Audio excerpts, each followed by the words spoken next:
Hey guys, welcome on back to Hey How Are Ya with Cam Kreitner. It is such a treat to see you again, or for the first time. Welcome in. This episode is really cool.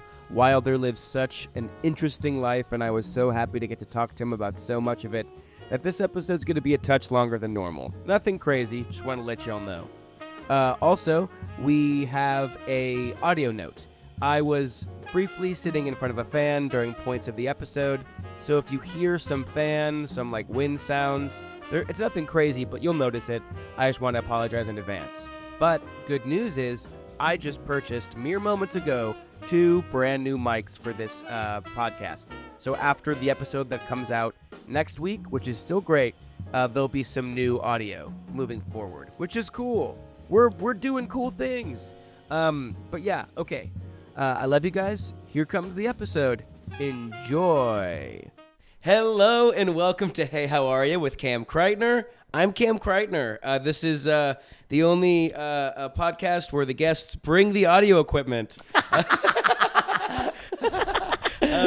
I am here with another absolutely cool guy. He's checking audio right now. I met him through the improv scene, as I meet a good number of my friends up here in New York. But I would say he is one of the most multifaceted people that I know, and I'm excited to get to know more. He is a rock climber, a DJ, a break dancer, a comedian, a filmmaker, and he films communists, I just learned. Yeah, put that in. Yeah. And all this to boot, he has a wonderful, cool, interesting name, and that name is Wilder Troxell. Oh my gosh! Wow, that was the best introduction I've ever got in my life. You deserve it, dude. Thank You're a you cool for guy. having me, man. Dude, anytime. This is so fun. I am so jazzed that you brought your own audio mixer. So if the audio sounds great, enjoy it for this episode, viewers. If it bombs, it's really my fault. No, yeah, that'd be really funny. It's just the whole thing's kind of like this the whole time. Oh, welcome to the podcast. Yeah, exactly. But Wilder, I gotta ask. Hey, how are you? Oh my! Does music play when you do that? It can. You want it to? Yeah, if it's like. Put like Imogen Heap harmonies. Sure. Yeah. I'm good, man. I am editing all day today, and I was supposed to make a ton of proxies. Like 2 days ago, but I had to get cavities filled. I just got 2 cavities filled. Whoa. And I should have loaded my proxies then, and I didn't. So I wasted a whole day yesterday just making proxies. Was this pre or post eating all the cake at that triple birthday party we were at last weekend? This was I ate all that cake and then had the cavities. Word. Do you think the pre-post confused me? I was like, I'm just gonna say the time. Is this pre-production or post-production? Yeah, I'm just production. Yeah, I don't know. This is while we were shooting the cake. Yeah. Yeah, exactly. Yeah, I had to get 2 filled. I hadn't gone to the dentist in like 3 years. Yeah. So I went and got 2 filled, and now my teeth. In my head, your teeth kind of feel a little marbly. Yes. Like really smooth. And then you ever gotten a cavity filled? No. You lucky dog. No. And now it's like these 2 feel like cement. Yeah.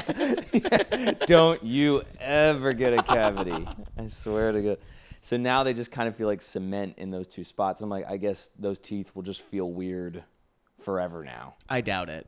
I'm hoping they smooth out. I'm kind of hoping like the Grand Canyon logic happens. Erosion. Yeah. I'm hoping for erosion to my teeth. I mean, you'll at least get used to the feeling. It's like with braces. When you have braces, you had braces. Yeah, did you not have braces? No, I didn't have. Well, no, look at us. Look at us. Look at us. I never had a cavity. You never had braces. And if we combined our mouths, we never had teeth. I think that's. Let me walk through that one. No, I don't think we got to walk through it. All right. Our viewers are very smart.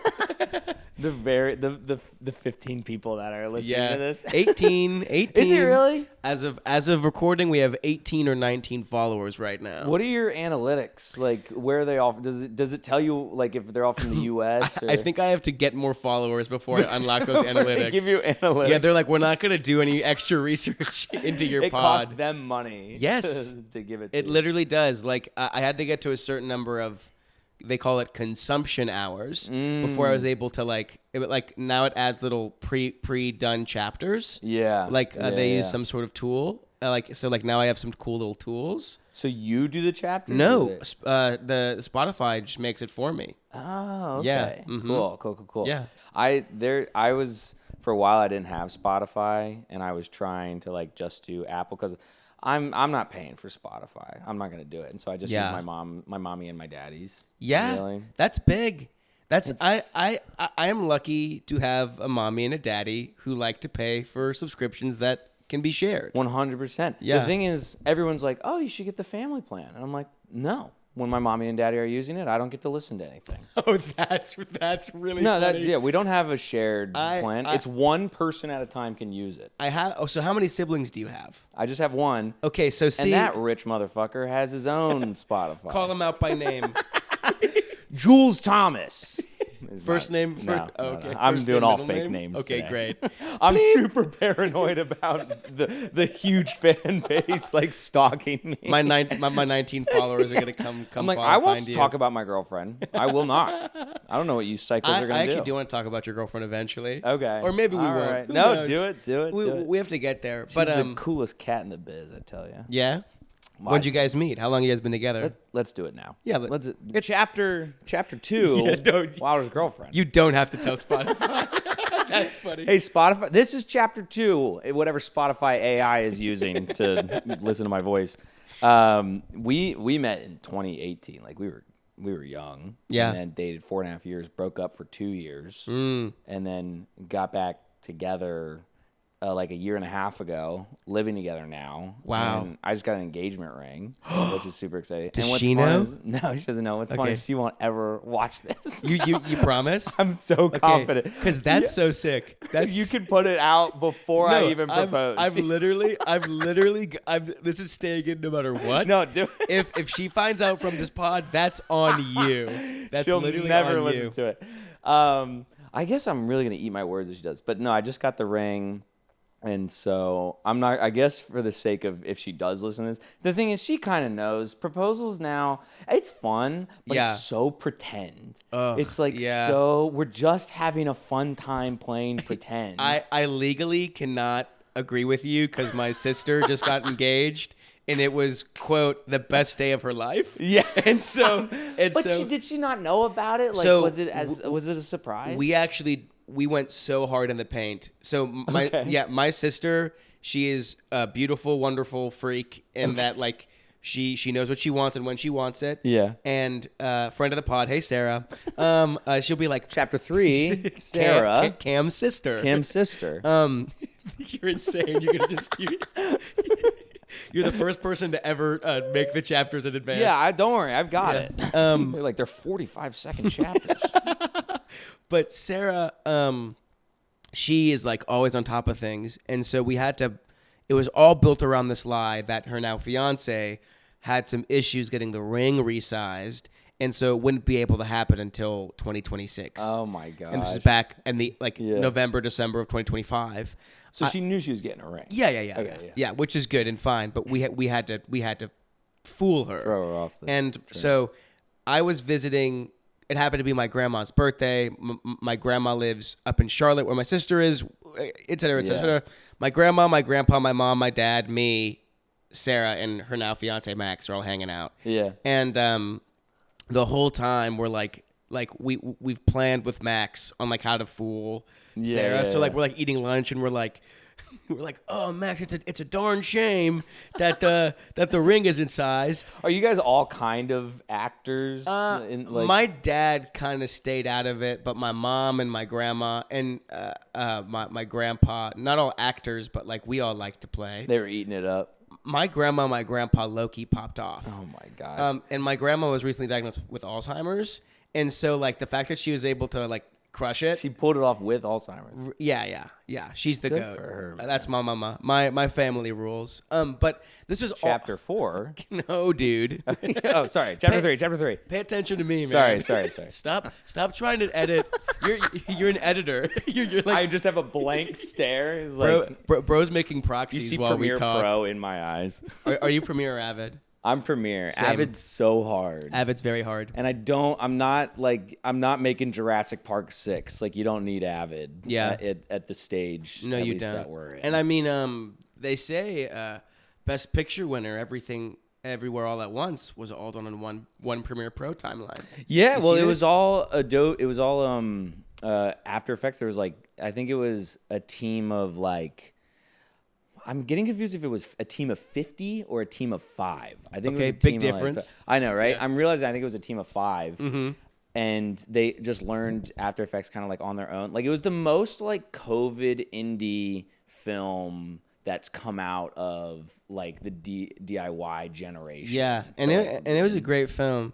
I liked it a lot. It's my absolute favorite. People kind of crap on it because it got so popular, but it's. Did you see it before the hype or after the hype? I saw it when it came out. So you tell me. You know. To me, that's before the hype. Okay, then because it came out almost a full year before the Oscars. That was the problem. Yeah, it's interesting the release schedule for some of these films. It was so well. I don't think they had any. I think it was a film where they had no plans because there's Oscar bait films where it comes out 2 months before, and it's all this. This was way before, and it was blowing up, and it was making money. It was at the time it was the highest grossing A24 box office ever until Civil War came out, and it was just so incredible, and nobody knew what it was. So it was so cool to see it when there was no hype. Yeah. I didn't even see the trailer for it. I didn't see a poster for it. I don't recall seeing the trailer. What I was really impressed by was how fun the movie was. Yeah. That movie was just having fun. And it was such a emotional roller coaster for that time, coming out of COVID. Yeah. Kind of representing how I think we all kind of felt. Yeah, wanting to have taken different choices in life and what that would look like.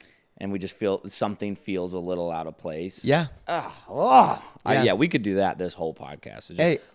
I own it on iTunes. Yeah. And I have the director's commentary. Can we do a podcast director's commentary on it? Yes. For 2.5 hours? Dude, honestly, that'd be so funny. We're talking over them talking over the film. Yeah, so it's an audio nightmare. And they're like, so with this scene, we're like, oh, this scene's fun. Oh, this scene is when they're talking about that scene? This is such a good moment where they talk over that scene. Oh, yeah, so we have to watch the director's commentary. We have to have already seen it. A couple times so we could be commentating on the commentary. Oh, now there's commentary coming up. That's good commentary. Yeah, I found this part interesting because it's what an interesting time to talk about the technique they use for the cameras. They didn't even let the line get out. They were already talking over it. That's the guy who played Santa Claus in I Think You Should Leave. Yeah, he passed away. Did you hear this? They said that in the commentary. Wow, rest in peace. Rest in peace. Beautiful comedic actor. What was his name? Do you remember his name? It was something dope. He had of course that's your name. It's like up there with your name being Wilder Troxell. I don't know if I deserve that, but I do appreciate it. I mean, dude, you do. I mean, if I knew his name, this would land a lot better. I mean, I'll Google it right now. We have a computer right here. Chapter 6. Santa's name. No, using Google. Google. Okay. Cam and Wilder use Google. You still use Internet Explorer? That's kind of weird. No, this is Chrome, dog. No, this is Internet Explorer. Firefox. It's Bing. Biff Whiff. Rest in peace. Biff Whiff. His name is Biff Whiff. That's amazing, dude. He has a government name. Oh, that's his stage name? Yes. Wow, he had a niche. Rest in peace to Biff Whiff. His real first name is Gary, which I think is dope for him. Is it Gary Whiff? No, Gary Crotty. Gary Karate, and he said, no. Not karate. Gary Karate. that'd be sick. Gary Crotty, Crotty. And he changed it to Biff Whiff. Which is awesome. Good for him, man. And you know what? I bet it worked because imagine you're the casting director going through. Yes. You're like, Tom Jones. I was going to say Elizabeth Banks. I love the idea of turning down Elizabeth Banks for Biff Whiff. Elizabeth Banks. Thanks, Banks. Get out of here. Thanks, Banks is great, too. Thanks, Banks. But we got a Biff Whiff. It's a Dr. Seuss movie. We are currently Biff Whiff riffing. Oh, my God. Oh, man. I hope he likes these jokes. I think he would. he seemed like a really chill guy, and I think he'd appreciate. If you change your name to Biff Whiff, you gotta be like, you're in on that. And like that was a choice. If the Biff Whiff estate is listening, and if you don't like it, well, it's truly all love. It's buy an ad. Oh, that'd be funny. Buy an ad in honor of Biff Whiff. Yeah, here comes an ad probably in a second. Oh, is it coming up? Maybe. I don't know how long I've been going for. I typically have a timer on my... Chapter 6, the ad. Oh, that's funny. How long? Yeah, dude, that'd actually be perfect. Minutes. That's a good time for great, an ad. Okay, great. cool. OMG. Did we just do that? Yeah, we did. An ad, right where we said there was going to be one. Yeah, if you want me to say something, you could Venmo me or find a way to pay me $5 and I'll say anything you want. As long as it's not bigoted, but you guys know the rules. Okay, here's the rest of the episode. Yay! And we're back from the ad. Thank you for listening. That's funny. That was a great ad. Yeah. Or Top 10 ads. Or it's me asking somebody for an ad. That was an incredible ad. Wow, good read, Cam. I love that product. Yes. And the way they're selling it. I chew my nail. Me too, man. I love biting my nails. My finger is so infected. Yeah, let me see. Look at that guy. That's not terrible. Okay. I've seen worse. It just needs a good clean. Yeah. Like just a nice sink wash. Yeah. Do you want to go up and show the camera? I don't know. You're gonna have to really. Is this in 4K? You're gonna. Yeah, man. It's in 4K. You're really gonna be in 6K to see that. Yeah. You know they invented 8K. Yeah, and we're on like 5G, 6G. It's like, how about, just to explain to the audience how it works, everything you're watching is really in 720p, okay? Your phone is in 720p, maybe your computer's in 1080. So when something says 4K, it's probably lying to you. All 4K is good for is so you can crop in without losing quality. 6K means you can crop in even more. And now they got 8K, so you can crop in even more. Hey, camera people, how about you do your job and zoom in on the day? That is the first and my favorite PSA that's ever happened on the pod. That was so sick. You didn't stutter. Do your job. You didn't stutter. Okay, so you clearly feel passionately about film, and I knew this about you as a filmmaker, and you're always working on cool projects. Has that always kind of been the dream to make stuff for you? Oh my gosh, no. I wanted to be a dancer. I'm not even joking. I wanted to be. My whole life, like I trained to be a dancer. My mom's specifically a dancer. Breakdancing. It kind of ended up being that. Mm-hmm. I mean, I was trained to like be as versatile as you can. Talk to me about it. Yeah. Well, like my mom's a modern dancer, Mm-hmm. like experimental, kind of funky art, modern dance. And I grew up, so that's what I grew up doing was her classes. And when I was really little, she put me in what's just called creative movement, which is basically just improv, like dance improv at a very young age. That's cool. Which, if you're a dancer or if you're a parent, you want your kid to dance, like put them in that first, because I think technique, you can learn technique as you get older, but like the ability to improvise, I see so many dancers struggle with that when they try to learn it later. And it's, if you want someone to like know something, I think it's the same with like acting and actual improv. Yeah. It's like that gift to be able to just do that comfortably. Because I think a lot of people can do it, but to do it comfortably is a totally different skill to try to learn. So I like started out doing that. And then I saw a breakdancer in, I want to say like 2006 or 7. And I mean, that just changed my... Sorry. I have a roommate who would kill me if I didn't do that. How old's your roommate? He's my age. What the hell, guys? He's in that room if you want to go see what's up. What happened to 69? I don't know, man. If I said 2006 or 9, would you have fucking fucked me in the face? No, unless you asked. Okay, fair enough. I was really hoping. Chapter 7, consent. Come on.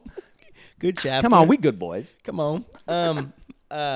I was hoping that it'd be such a quick little thing, and I call it out every time. That's fine. Well, let's get back to no. So it was like when I saw a breakdancer for the first time, I mean it changed my life. It was the coolest thing I'd ever seen. Just like be able to control your body and move your body like that was breathtaking. And it was like in that moment, it felt almost like a movie where I was like that. Oh, I'm gonna learn how to do that. I'm gonna be able to do that. So you saw someone do it, and then you. Yeah, I was at like my mom was at a dance conference, and it was not a like hip hop or breaking conference. It was just like just like a college thing, and there was some breakers there, and you're flipping around, you're hitting windmills, air flares, you're just doing incredible stuff, and I like got obsessed with it, and I started it took me a long time to find it because I did not grow up in a hip hop world. Yeah, like my parents. Where you from?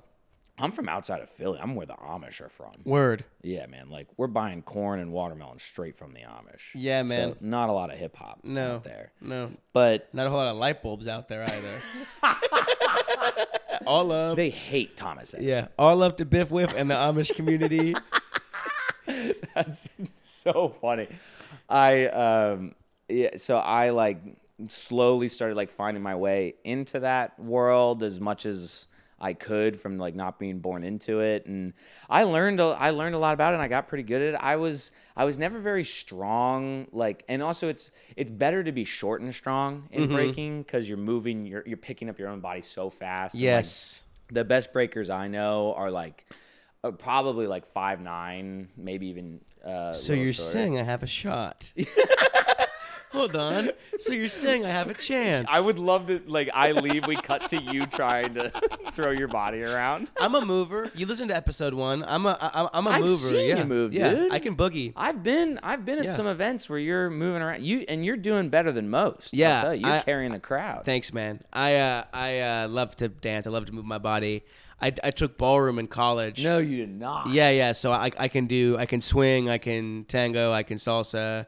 Really? At a mediocre level, yeah. Oh yeah. my gosh! Cut to that. Yeah. Are we doing this cut style, Family Guy style? Yeah. Oh my, that'd be so funny. Yeah. We're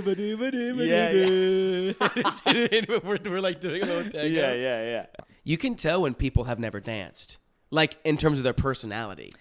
Yeah. Oh, Yeah. Just by shaking their hand or it is. I can't even explain it. There's a rigidness to people, like in terms of how they even interact through the space. Yeah, like it's 100%. because their body has been so still that they They're don't dried up. Yeah, I think so. Get a little wet. I mean, and honestly, in terms of movement per like pound for pound, the most pound for pound, you're probably the biggest mover I know. Pound for pound, dancer. Climber. I am moving. Yeah, like you stay moving, and I'm not and it's why I'm a horrible writer. Well, sure, I'll but tell you what, you don't have to be a writer. I know, but to finish out the film. Yeah, the film plot line. Yeah. This. What we've done is we've tossed 18 little chapter 7 again. This is chapter 8. And the reader's like, "There's 2 chapter 7." Hey, Which chapter 7 did you Scripty? like? Hey, Scripty in the back. Hey, Scripty. There's a whole crew you guys can't see. Yeah. This isn't real sunlight. I mean, to sum up a lot, I broke my neck in college, and that kind of stopped a lot of my dancing. Is that what this is right here? Yeah, that's that wow. boy right there. Got a titanium plate. Cool, there. man. And then they took my hip out too. Which zoom in on that with your 4K. Sure, yeah, man. And the thing is, I would have gone to U Arts in Philadelphia for dance, but it was too much, so I ended up going to Temple for film. Yeah. And in my head, I was like, film, you'll make way more money, which is kind of true, but you also won't. So sure. it's like a mixed bag.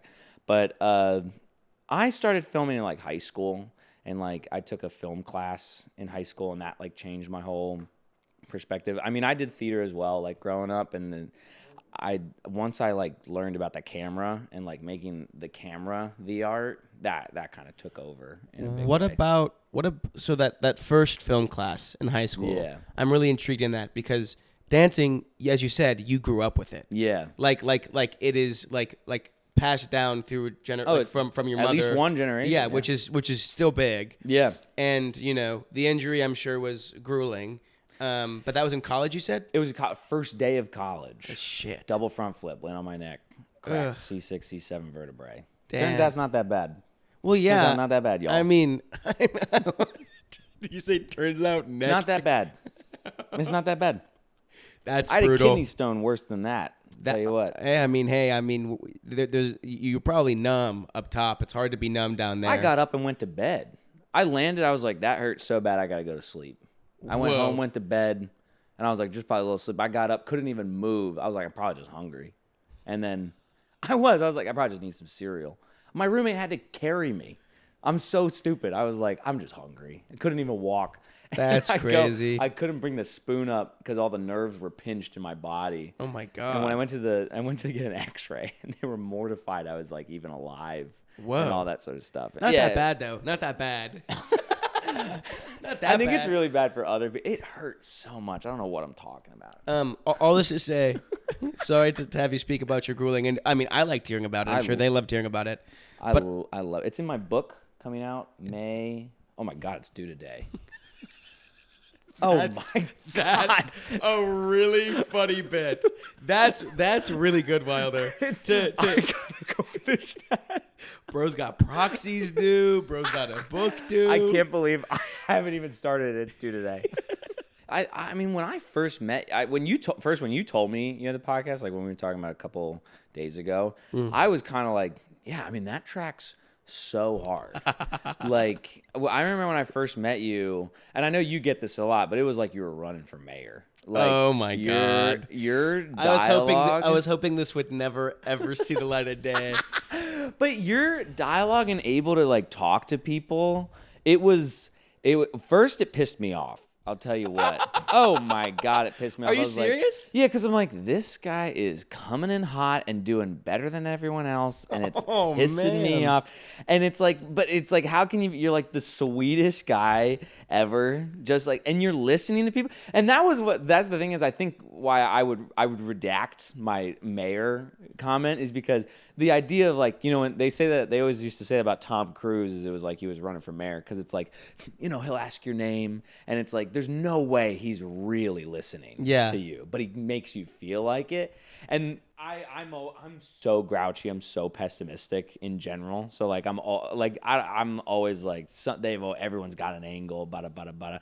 But like your ability to talk to people and like actually like sit and care about what someone is saying, I think is so rare that when I did see it the first time, I was like, this guy just wants my vote. I was like, there's no way this is fucking real. Can't man. Be. But like, I'm glad. Even us like sitting on the subway like that one time, just like talking like that. It's like it was just a very rare form of conversation, especially in the comedy world and like I agree. We come from and stuff. So it's so refreshing, I will say. That's really exceptionally kind.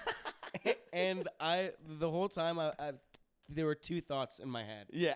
One, holy crap, this is one of the kindest things anybody's ever said, and it's being recorded. Yeah. And two, do I cut this out of the final episode? Yeah. Do I want this compliment? Yeah, because they know I edit the whole thing, and so it's like, okay, Cam, have the guts to do an unedited episode just so they know it wasn't prompted. No AI, no edit. He uses so much AI. Let me just tell you. Dude. And he's using it on Internet Explorer. It's not even like chat. It's whatever Internet Explorer is making. Yeah. They call it IA. They even messed that up. Mr. Grouch over here is riffing like his life depends on it. I love a little grouch in my couch. Yeah. I'll tell you what. And where does that come from, do you think? The neck breaking. We figured it out. My mom and I sat down. We figured it out one day. Really? You think so? Oh, yeah. Right. Long story short, oh, my God, I was an angel of a child. I'm sure you were. Best baby there had ever been. You went to your mom's dance classes and didn't throw a fit. That's and my mom always said, she goes, I never forced you to go. I would, if you ever said you didn't want to go, I would have taken you on it. But she's like, but I had to go to class. And I was like, I guess I could get a sitter or you could just take the class. And I just thought, I was like, one day he won't want to do it. And that day just never happened. And I'm like, yeah, no, I get it. I'm great. I get that. But I at a certain point, when I broke my neck and like, that was the moment I say like I was forced to be an adult. Was kind of like when that happened. Like when I broke my neck, everything kind of changed. College changed. I mean, just like your dreams kind of changed. Everything changed for you. You were just saying, and this is a decent time to kind of circle back Well, unless you want to kind of close the grouch statement. The only thing I'll say is I mean, I got called an asshole a lot during that time, which I was just talking to my dad about this the other day, and I love my dad to death. So when I say this one bad thing about him, just know that there's so many great things about him. Shout out, Mr. Troxell. And you know what's funny? Don't ever call him that. He's a first name guy. Really? Oh yeah. What's his name? Richard. Shout out Richard. Big ups, dude.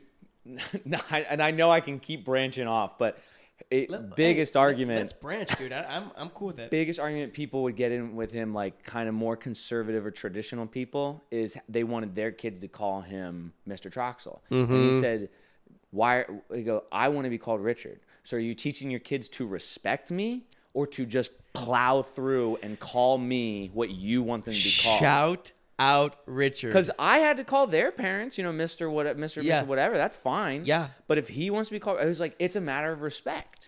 Bro was pulling up to the Amish communities yo, my name is Richard. I'd like my corn and my watermelon, please. Yeah, that's an exact scenario that happened. Yeah. That's really, really cool, dude. And I mean, he would stand, and my mom too. They would stand on that ground. Yeah. Hard. And so. What's your mom's name? Lisa. Yeah. Cool. They're cool. They're a cool crew. I'll tell you what. And so he called you an asshole, is what you were about to say? I love my dad so much that one time he called me an asshole. The thing is, a lot of people were doing it, and it was a very much I was being so difficult to be around, and I also was I was so didn't believe in stress, didn't believe in anxiety, didn't believe in depression. Not I mean I didn't believe in it, but I didn't believe I would ever have it, or it was. I don't want to say I thought of it as a weakness, but I definitely was I would say I was feeling pressure is what I would say. I'd be I'm just feeling a lot of pressure. Locked in wasn't a thing yet. We all say locked in now. Yeah. And that was, guys, quit saying it. Come up with a new one. Yeah. It used to be mid. Remember Richard, everything was mid for a long time. Now everything's locked in. This is the grouch coming out, man. Well, when Cool Cats came out, I bet I would have hated that. Well, but now you love it. But I love Cool Cats. I'm gonna love 6, 7, and 5, 10 years. 20. I'll tell you what. Well, yeah. I mean, Cool Cats from the 1920s. Yeah, we came up with Cool Cats 6, 7 years ago, right? That's an early 2000s. I think early 2000s was 6 years ago. 6 or 7 years ago. Terrifying. I think a couple things I wanna let you know. Yeah, hit me. One. I hope you know that it's okay that you were an asshole. You broke your freaking neck. Yeah. I was depressed and I was unaware of that. And I mean, my family didn't ignore depression, but it definitely wasn't the highlight of our conversation. And I have a question about depression for you that I think we might agree on. Yes. Not a weakness. I agree. Yeah. What wasn't really a thought. I was I thought that there were people who were way more properly depressed than me. You know what I mean? Now that's proper depression. Yeah. Hey, bro. No, but you know what I mean? There were so many people. I haven't articulated this in years because I've since been depressed and anxious. Yeah. But in high school, I was no, I don't think I have depression or anxiety, or I'm sure I have moments. But I don't really have that because there are people who really have it. Yeah. And the attention deserves to be. Yeah, it was. It's I'm trying to be super woke. Yeah. By not admitting. Yeah. That your depression is any good. And yeah. It's oh yeah, no, I got fake depression. Yeah. It's you're trying to not have first world depression. Yes. You're some people that's real depression. You're born with it. It's but there's levels to that shit, man. It's really funny that we're the two talking about it. We're super kind of zenned out right now, just vibing, going in 18 different story conversation directions. We're what we have is ADHD. Yeah. That's undiagnosed. Same. This ad is a PSA brought to you by Lauren. Guys, what the hell happened to the Trader Joe's just mango slices? Anyone else only getting bad bags lately? Tried finding the dialogue and seems no one is having it. If you have something to say, please DM me. Okay, back to the pod. Because I do want to circle all the way back to this because I'm so intrigued about this.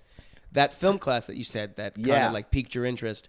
What was that first project like? Or when did do you recall a moment where that clicked for you? I can't even remember why I took the class, but I mean, it was very interesting, and I loved movies growing up, so that was always a big thing. I loved movies. I wanted to be in movies, but when you're young, you don't know what that really means. And like, this was kind of a cool introduction to that.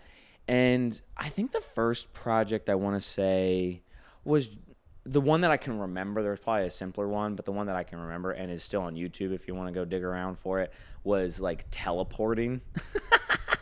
I'm not even going to know what to type in. I will be honest. Like, if you type in my name, there's too much other stuff that's going to, not to brag, there's way too much other stuff that's going to come up. No, we'll keep talking. But we had to like make a character teleport. So basically just you lock the camera off. It doesn't move. You walk, and then you, in the edit, you cut, and then you take the character out, and it looks like they've disappeared. If you ever seen Looper, it's basically the edit they did in Looper. That's dope. And it was so fun to do. It would probably be called like Teleport. Would it be on Wilder One and Only? No, it was on the school page. So it's no shot I find it. No, I mean, my one friend, honestly, for the, what do they call it? Like the notes, when they're like, oh, we'll put this in the notes in a podcast. Oh yeah, you know? and if Wilder finds the link to the video, we'll throw it in the description of the pod. That's what it is. Yeah. But something like that, and I mean, to learn about how the camera is really the art and the actor is just kind of,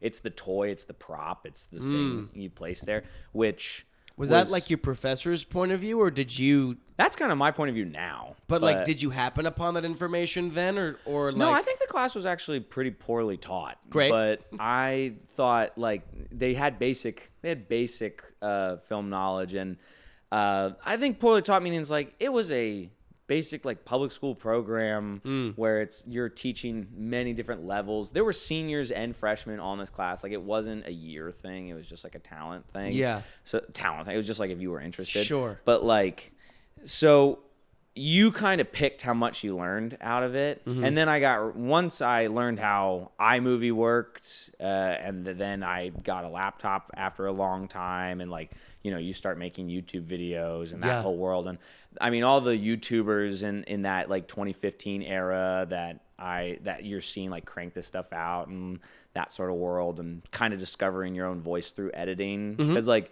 I was not a stand-up. Like, I'm still really not great at stand-up. But it's like, but either. It's so cool. But it is like, yeah, wow. Anyone who does that, it's super vulnerable. That's my take. It's way more vulnerable than sketch or improv in a way, because it's just you. You're kind of sharing a real part of yourself, whether you think you are or not. Okay, Dave Chappelle, you're sharing a true part about yourself. You're insane for calling out Dave Chappelle. Meet me at the corner of 1st and 32nd. I really hope he's listening. That'd be so sick. And on 1st and 32nd, probably just like housing. Yeah. yeah. You know what I mean? It's probably just like maybe a bodega on the corner.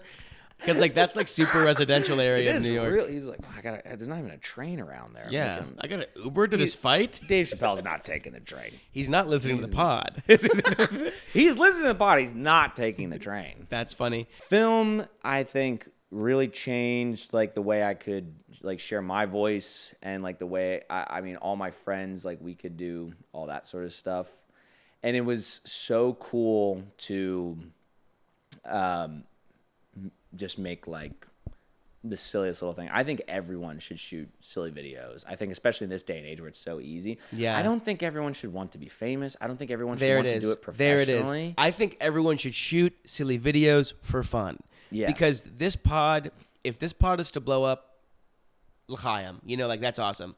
That's like that'd be so sick. That would be. But like, this to me is my silly little video that's going to exist in the oversaturated, you know, like. But just think about how fun it'll be to look back on at this, and like your good friends that you have on, and yeah, like and then people that I'm getting closer with, like you know, like we've had good chats, but like the reason I wanted you on, this is the best chat we've had. Yeah, because I get to learn more about you and learn, like. Well, dude, you're running for mayor. You got a lot to do. So to get you for an hour you know how many of your people I had to go through? Dude, I need you to stop. I need you to put the inflator down. I'm so grateful. My assistants are also very good at their jobs. They're Deborah. Oh my God. We're Deborah. getting lunch later, right? Yeah. There's a whole crew you can't see. Yep. Mm-hmm. But I I think like I have gone into film professionally at this point. Like I worked as which was fun. I mean, I will say like I worked pretty much every job you can. I was locations for 2 years on like Netflix and Sony and Paramount and like a bunch of commercials, and then I moved to G&E. I did G&E for 2 years. Not sorry, 2 years. G&E, for those that know what it is. Grip and electric. So basically just lighting. Yeah. So you have heavy stuff. I'm up on that stuff. Okay, cool. It was there was a Jeopardy clue yesterday, where it was the answer was what is best boy, which I knew. And you knew. It's the assistant to And the you to the called lead them. grip. Yeah, And you're like, it's live, and they picked up. that'd be amazing. Ken, you're getting a call. Ken Jennings, you're getting a call. Oh, hello. Cam Kreitner from Hey, How Are You? I love listening. Oh, we love it. That's so great. But yeah, you've been doing it professionally for a while. Well, yeah, and I did that, and I mean, my goal has always been to direct. I've like since high school and like in college, like I made my first feature in college, and I made another one during COVID, and I've been working on a documentary. And it's like there's and those are from me, really. Send me a bunch of your links. I would love to. Like, I'll drop a bunch of Wilder's work because that would be sick. Wilder makes cool shit. I'm comfortable saying I'm literally blushing. I mean, but like you do, because I appreciate it. That's very nice. Your voice is what you said you wanted to be displayed in this, and to me, your voice has always been fun and like fun first. You know, yes, you are intentional and smart, and you're taking the time to make it look good, feel good, be acted well, but like you are just enjoying the process and making it happen. Like you're always doing something new and something cool. Well, thank you. And so like I'm gonna put a bunch of your stuff in the description. That would be fun.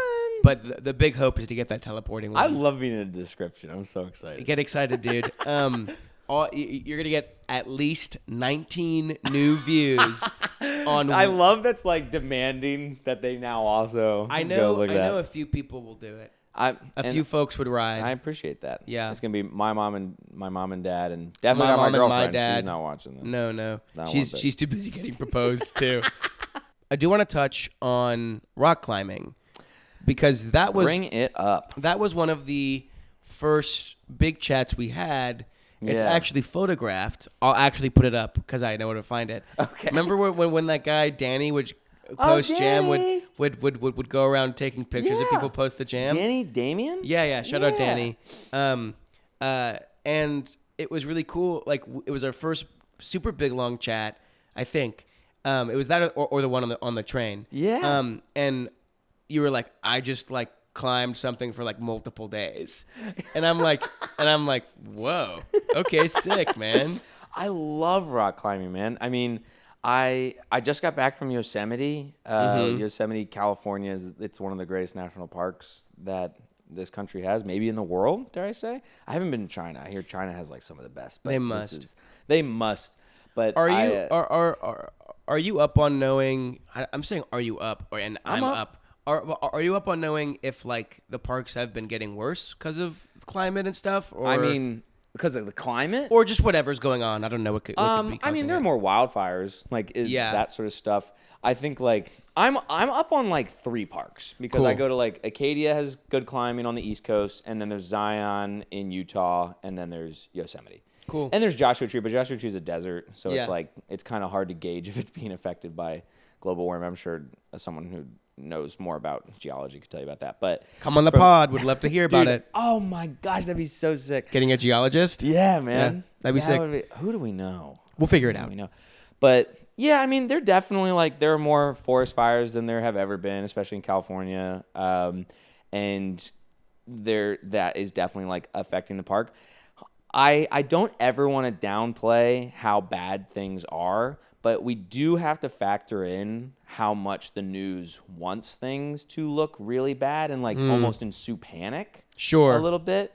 And I think like it is good to be aware. It is good to especially be involved and go out and do what you got to do to make change. Yeah. I think like being like, oh, the parks, we're going to lose the parks. It's like, I think you should be aware that stuff can happen, but like go check out go check out your parks. Like go check out what's happening. If you're going to be involved, go there. Yeah. You know what I mean? Or go there virtually, or like just get yourself there instead of just being panicked. Like, but I also think like we have to think a bit more locally about our issues. Which absolutely. Maybe is closed-minded, but like obviously I think like be aware of what's going on in Palestine. Be aware of what's going on with like. Let's get into it. Yeah. Like no, I'm dead serious. I mean, be aware of what's going on with the tragedies of the world, but it's also like I'm not saying like unless you're gonna do something, shut up. Like I think dialogue is great, but it's like but you need to think a little bit more about your community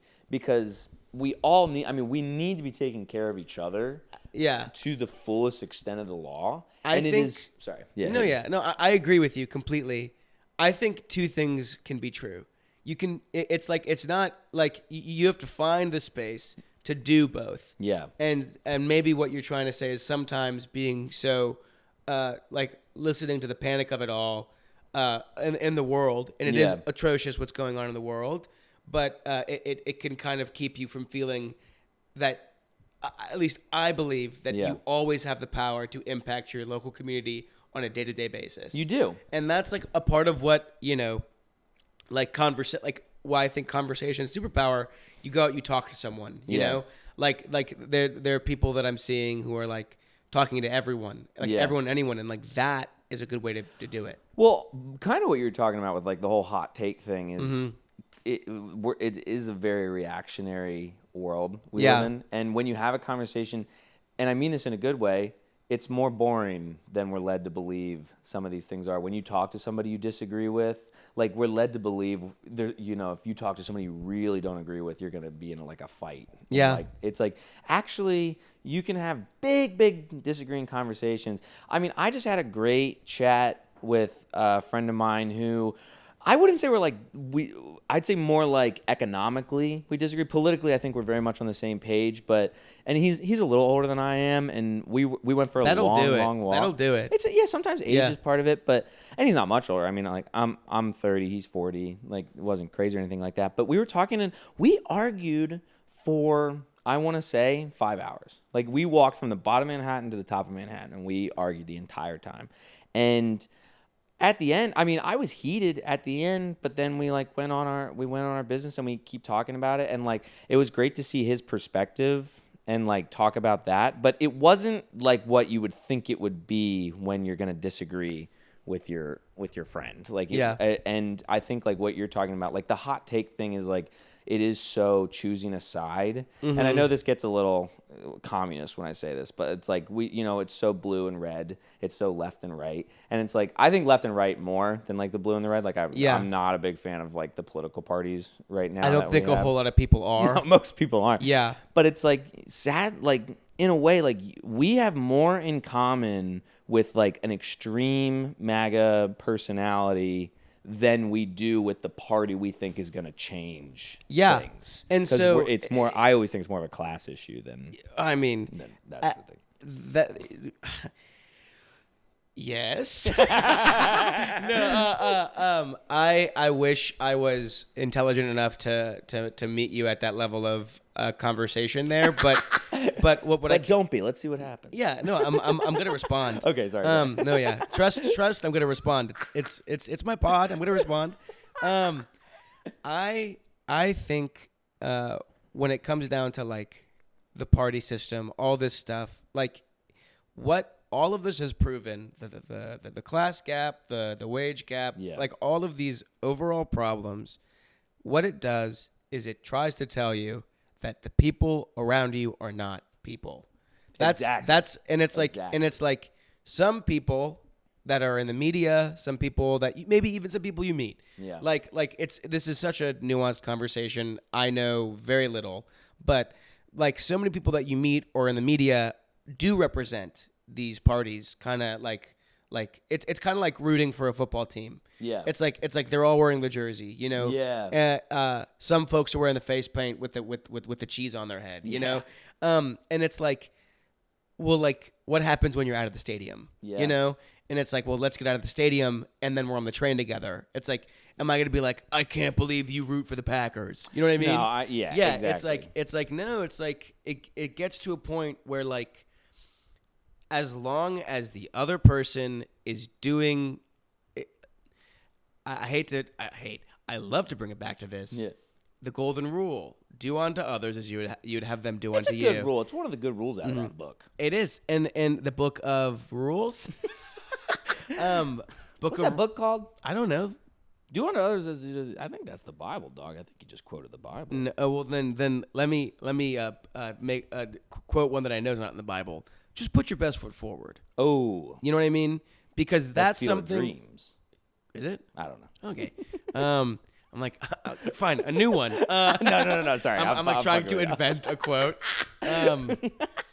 I think, yeah, like, because treating others as you would have them do unto you, or rather, let me say this: putting your best foot forward is purely you. Yeah. What can you do today? Yeah. Right now, put your best foot forward with people around you. Yeah. And the hope is that in doing that, other people do that back to you. 100%. And this is purely on an interpersonal level. This is such a cool, interesting turn for this conversation that I'm elated that we're doing. Purely on an interpersonal level, like, you know, it gets a bit more, I would say, good or bad when you're talking about the atrocities of murdering people in countries abroad or even here in our country right now. Yeah. But like in terms of like, not everyone is doing it. Like, not everyone's wearing the face paint. Not everyone's wearing the cheese. So until you get to those people, keep putting your best foot forward, and don't be afraid to try that with the cheese people in hopes that it. I love that analogy. Yeah. Thanks. Do you think it makes sense for real? I think if you know sports, for sure. Yeah, cool. And then the people who don't know sports knew what you said. We got you guys. Don't you worry. We'll figure it out. This ad is brought to you by Wilder, Troxell, and Climbing Gold, a podcast about rock climbing. To be honest, Wilder only ever listened to the first season, and then after they started talking about the Olympics, he tuned out. Also, GoPro came out with a new camera, so maybe go see if that's any good. Alright, that's what he wanted. This will all make sense soon. Enjoy the last little bit of a very special episode of Hey, How Are Ya with Cam Kreitner. And now, back to what got us on this, rock climbing. Yeah, don't ever ask a rock climber about politics. They will somehow make it. They're to them they're interchangeable. Do you know how we got there? Yeah, because national park. Yeah, and that's such an interesting thing that how we got there. Well, I mean, if you're in the world of climbing, it's funny to think of like kind of climbing as this apolitical thing because I don't think it's crazy. Well, I think like sometimes it's something I kind of had to come to terms with because in the climbing world, especially like the big wall community, big wall is just when you like do these multi-day projects. Yeah. There's a lot of like anarchy style mindsets, like fuck the man kind of mindsets. I mean, go back to any single kind of kid in recess who liked to climb trees. Yeah. Those guys were absolutely, you know what I mean? So it's like, anarchists, yeah. Do you think there's something about the process of climbing that kind of it feels very freeing? Well, you're not supposed to do it. Okay. Because it'll kill you, is what the kind of narrative is. Yeah. Obviously, if you're actually in the world of climbing, you know that there's so many steps that happen before this horrible hypothetical scenario happens. Like, no climber really dies climbing. They die rappelling or they die from, like, rock fall. But, like, the act of climbing does not really get you killed. It's kind of like... I feel like when you drive and you see people kind of drive crazy, it's like, I mean, maybe that's not as good of an example, but I think there are a lot of sports where it's like, it seems dangerous. The thing that actually gets you killed is like once you relax, because you're so focused when you're climbing, like you're locked in. And I think like the rappelling is the moment like when you could actually get hurt because you've kind of relaxed. Like you're done climbing. You don't tie your stopper knots. You slip off the end. You're tied off to something that's like not super sturdy or it's like sunburnt and it's like that gets you killed. I mean, there's obviously freak accidents where like rocks fall and hit people and they'll die. I mean, we were just in Yosemite. We saw somebody getting brought down in a stretcher, and it was the rainiest day we ever had. So like you're climbing in the rain. So it's like kind of things where you're like, yeah, I guess if you're gonna push the limit to that point. But as far as like climbers being kind of anarchy, it's like there's so much, at least in the modern day, that has to happen for there to be a system for people to climb, and it is not an anarchist style. It's a very community-driven style, and it involves a lot of people maintaining bolts, maintaining trails to get there, and then maintaining nature so it's actually sustainable to not just like burn out these areas. Because if you're in the world of climbing, if you go to places that are not maintained or like preserved or like asked to be respected, like there's this place in LA called Stony Point. It's a pile of rocks in the middle of a neighborhood. It's almost free reign. There's graffiti everywhere. There's trash everywhere. It doesn't look great, and the rock's falling apart. And it's like it's kind of fun. Like and you know what? That's what the anarchy looks like. And it's kind of fun for a little bit, but it's not really the best version of what rock climbing could be in a community. Then you go to places that are like they're protected by the state or the national park system or the state park system, and they have stewards of the land, like you can volunteer and that sort of stuff. That stuff is so much more enjoyable because they're like you're trying to pack in and pack out your food and your poop and like whatever you have to take in. They're taking care of the rock, and they'll close down areas for restoration. And it's not as fun, like mindset wise, to be like, don't you tell me where to climb. But it's like, climbing's popular. It's more popular than it's ever been, and it seems to just keep growing because the gear is getting better. And so it's like, we're going to have to change the game. It's not the 80s anymore. And in the 80s, they had the bolt wars, and people would put up bolts, and then other people, traditionalists, would cut down the bolts. Great podcast about that if you ever want to look on Climbing Gold. Look up the bolt wars. But don't you ever plug another podcast? No. That's so funny. I'm going to pay you $5 to plug a different podcast in the ad. That's really funny. That's really funny. I'll do it. Yeah, like right beforehand. It's not even. It's like a very famous guy. It's like Alex Honnold's podcast. Yeah, that's like, funny. I think it's illegal that I even pay you to plug it. I don't think so. I couldn't have you do a McDonald's ad. Oh, sure. You know what I mean? Like, I think there is like, legal repercussions. We'll figure it out after this. We'll Google it. But what about climbing gets you? Like, I mean, I always wanted to be wherever I'm not, basically. So you go on a hike, you see something like this big, beautiful cliff, and you see that nobody's on it. I want to be on that. And I mean, we grew up climbing. That's why you're on this pod. Something I could never achieve, and I did it. Always grind, always hustle. Get up at 5 a.m. And I mean, I love getting vertical. I always say like it's the only way I get high, and like. I don't like. There's this art form. There's this style of climbing called bouldering, which is like you don't climb very high, but it's very difficult. It's like a puzzle. I don't really enjoy that because I'm not that strong, and I just want to get up somewhere and like get a cool view. And climbing's that, and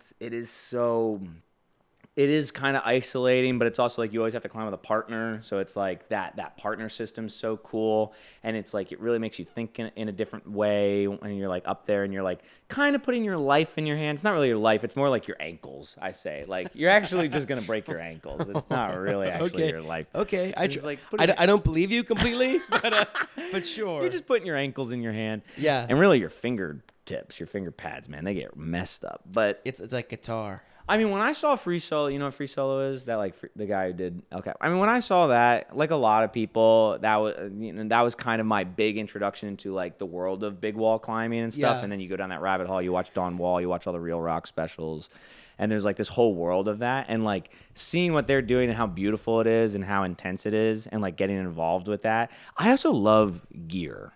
And climbing is nothing but gear. Yeah, you are kind of gear. Like you. You should see my apartment. My girlfriend and I. It has been a struggle to get all my stuff. Is she a gearhead or no? No. Okay. She's a minimalist. Word. Except for plants. She loves her plants, and she loved her framed photos of her nieces and nephews. What a beautiful kind of mixture of gear and like bunch of plants. It's a cool spot. I like my place. Let me visit sometime. We'll do the second podcast after we've been engaged. Yeah. When I proposed on this, we'll have it there. Yeah. Even though you haven't yet. No, I haven't. Maybe do a cheap one just in case. Like, hey, you want to marry me? Could you do it? Baby, let's do it. Perfect. That's Baby, come on. That's what I was doing this bit that a proposal. I'm like, I don't love the idea of proposal, and the only reason my parents didn't do a proposal, like they just decided Eloped or whatever. No, they did it at a wedding. They did cool. a wedding, but they didn't propose. They were just like, they go, who do you think is gonna get married next? And they went, probably us. And that was it. And then they That's like really started funny. planning and shit. And in my head, that's always how it would be. And like now I'm doing a proposal because she would enjoy a proposal, and I think that's great. But I have my whole life I've been like, I'm not gonna propose. We're just gonna figure it out. So like to me, I'm like, I keep doing this bit where like I'm getting on my knee and begging you, please marry me. Please, for the love of God, marry please, me. God. Even though you've already kind of agreed. I bought you this ring. Please marry me. Hey man, it's gonna go great when you do that. I'm sure. I'm excited. It's gonna be very fun. How long have we been going for? We're like an hour and something. We're an hour and 11. Oh Jesus! All right, let's wrap it up. Okay. Okay. I think everyone Well- should make little films. Well, hold on. Let. You know what? Never mind. Go ahead.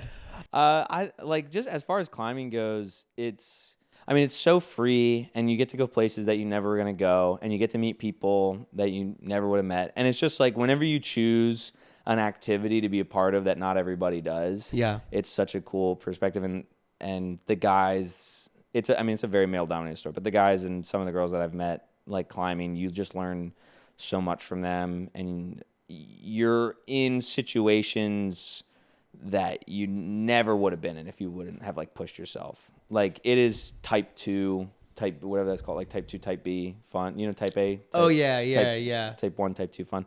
And it's like you're hurting yourself. It's a very masochistic sport, but it's like cool to see how far you can push yourself. And for a lot of like the work that I've done, like being on set and stuff, it's been really cool to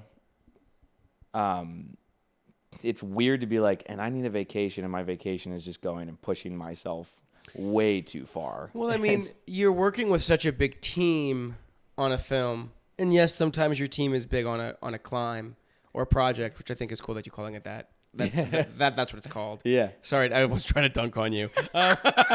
Imagine. What? It's called a what? Yeah. No, but it's like it makes sense because when you work on a film, it's not always your voice. Yeah. And you said that your dream is to make things with your voice. Yeah. And so, what way to kind of hone your voice than to just be yourself on a rock? Yeah. That's just my takeaway. And it's fun to be silly on a rock. It's Yeah. fun to try to make a joke in a life or death situation. Yeah, man. It's good bits up there. Kind of like when we got political. Briefly. Let's go back to that. Genuinely, I want to say thank you for giving us like a true walk through your mind. Like this has been, I've been really enjoying just kind of like letting you like pop off. Thanks, man. And I want to ask you one final question. Okay. It's how I've been ending these things, and I kind of like ending it like this. But I reserve the right to change it at any time. I'm going to ask you the same question I asked you at the beginning. Hey, Wild or Troxell, how are you? I'm great. This was a delight. This was fun to get to just shoot the shit. Yeah, man. And I don't get to do that a lot, so this was a great change of pace. Dude, so let's do thanks it. for creating the opportunity. Anytime. Let's do it off the record next time. Yes.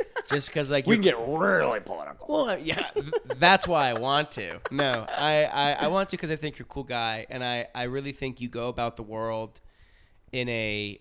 I believe the way through the world should be a stroll, not a run or a chase or whatever. And I believe, at least to me, you could disagree with this. You go about in a very strolling, like loving, cool way. Thank you, man. Yeah, I man. appreciate it. Dap up. That's Third dap. 3. Chapter 12. Oh my gosh, I was losing track of the chapters. It was the politics, yeah, man. Chapter 11 politics. Chapter 12 rock climbing. Chapter 13 the ending. And chapter 14 the proposal. Hey, Mr. Editor. Sorry. Do you want? No, you're good. Don't apologize. Do you want to cue in the end music? This has been Hey, How Are You with Cam Kreitner with special guest Wilder Troxell. Rest in peace, Biff Whiff. Thank you for all the work you've done. No, serious. This was such a crazy, cool episode. Oh my God. Thanks for listening to Hey, How Are Ya? A brand new podcast. Thanks to everyone who's involved, being me, I guess. Thanks, me. Also, huge shout out to my brother, Andrew Kreitner, who is now learning that his original composition is the theme music for this podcast. Thanks, Andrew. I hope you don't mind. Yeah, thanks for listening. Have a great rest of your day. See you next week for a new episode. Bye.